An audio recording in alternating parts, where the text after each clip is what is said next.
Welcome to Alan technologies. இன்றைக்கி நம்ம என்ன பார்க்க போகிறோம்னா ஓடோ ERP சாஃப்ட்வேரில் இன்வாய்ஸிங் போடுறது எப்படின்னு சொல்லிட்டு பார்க்க போகிறோம். ஃபஸ்ட்டு இன்வாய்ஸ் ஆப் ஓப்பன் பண்ணிக்கோங்க. ஓப்பன் பண்ணிங்கன்னா உங்களுக்கு டேஷ்போர்டு வியூ ஆகும். இதில் வந்து customer invoice, vendor bill, bank, cash அப்படின்னு சொல்லிட்டு ஜேர்னல்ஸ் எல்லாம் இருக்கும்.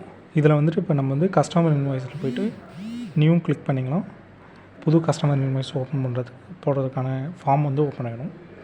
இந்த ஃபார்மில் வந்துட்டு இப்போ கஸ்டமர் டீட்டெயில் ஃபில்அப் பண்ண போகிறோம். கஸ்டமர் என்ற இடத்துல வந்துட்டு பேர் டைப் பண்ணிக்கிறேன். ராகவன். நான் ஏற்கனவே ராகவன்ற கஸ்டமர் சேவ் பண்ணிக்கிறதுனால அவரோட பேர் வருது. இப்போ கிளிக் பண்ணிவிட்டு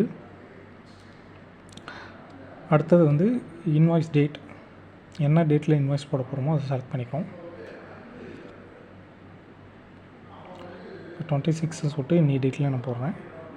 அடுத்தது வந்து டியூ டேட்டும் வந்து நான் இமிடியேட் பேமெண்ட் சொல்லிட்டு கொடுத்துருவேன். இல்லை உங்களுக்கு டியூ வந்து பொறுமையாக வாங்கணும், 15 days 21 days இல்லை டேட்டு செலக்ட் பண்ணுறதுனா டேட்டை செலக்ட் பண்ணி வச்சுக்கலாம். நான் எனக்கு இமிடியேட் பேமெண்ட் கொடுத்துட்டேன். பிளேஸ் ஆஃப் சப்ளை வந்து எந்த இடத்துக்கு சப்ளை ஆக போகுது அப்படின்னு சொல்லிட்டு கொடுத்துருவோம். பாண்டிச்சேரின்ற பிளேஸுக்கு சப்ளை ஆகிறதுனால பாண்டிச்சேரி கொடுத்துருக்கேன். ஜிஎஸ்டி ட்ரீட்மெண்ட், இதில் வந்து ஒரு செட் ஆஃப் கேட்டகரி கொடுத்துருக்காங்க. இதில் உங்களுக்கு எது தேவையோ நீங்கள் அதை கொடுத்துக்கலாம். நான் வந்து கன்சியூமர் சொல்லிட்டு இந்த கஸ்டமர் கொடுத்துக்கிறேன்.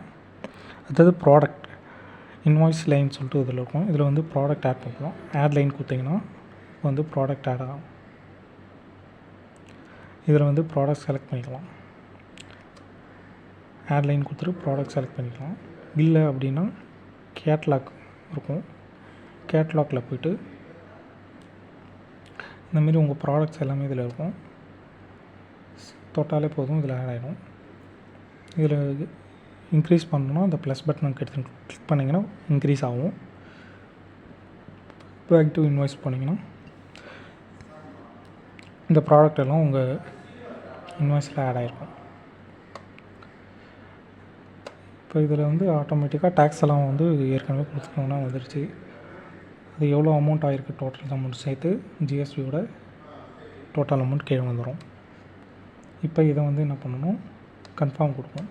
கன்ஃபார்ம் கொடுத்ததுக்கப்புறம் டிராஃப்ட்லேருந்து போஸ்டர் என்ற ஸ்டேஜுக்கு இப்போ மாறினதுக்கப்புறம் ரிஜிஸ்டர் பேமெண்ட் கொடுக்கணும். ரிஜிஸ்டர் பேமெண்ட் கொடுத்தீங்கன்னா ஜேர்னலில் வந்து பேங்க் என்ற ஜேர்னலில் சேவ் ஆகணுமா இல்லை கேஷ் என்ற ஜேர்னல், நீங்கள் காசை வந்து பேங்க் மூலிமா இல்லை யூபிஐ அந்த மாதிரி வாங்கினீங்கன்னா பேங்க் கொடுத்துக்கலாம். இல்லை இன்ஹேண்ட் வாங்குனீங்கன்னா கேஷாக கொடுத்துக்கலாம்.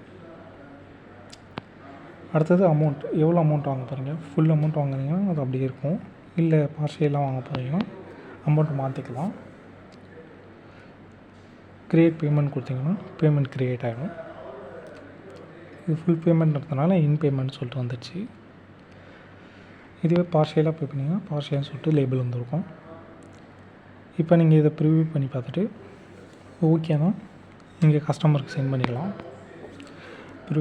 இப்போ ப்ரிவியூ வந்திருக்கு.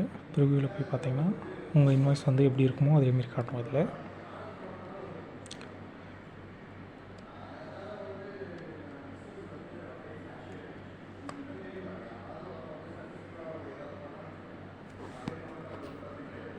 கொடுத்து முடிச்சதுக்கப்புறம் பேக் டு எடிட் மோட் வந்துட்டு சென்ட் அண்ட் பிரிண்ட் அப்படின்ற ஆப்ஷன் கிளிக் பண்ணிங்கன்னா கஸ்டமருக்கு இன்வாய்ஸ் சென்ட் ஆகிடும்.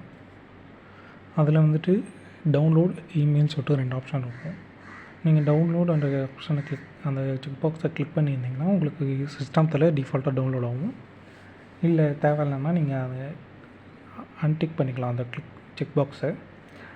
அதுக்கப்புறம் வந்து இமெயிலில் வந்து டிக் பண்ணியிருந்தீங்கன்னா கஸ்டமரோட இமெயில் ஐடி ஏற்கனவே கொடுத்துருந்தீங்கன்னா அவங்க மெயில் ஐடிக்கு அந்த ஃபார்மட் மூலிமா சென்ட் ஆகும். உங்களுக்கு டெம்ப்ளேட் பிடிக்கலன்னா நீங்கள் பாடி டெம்ப்ளேட்டாக மாற்றிக்கலாம்.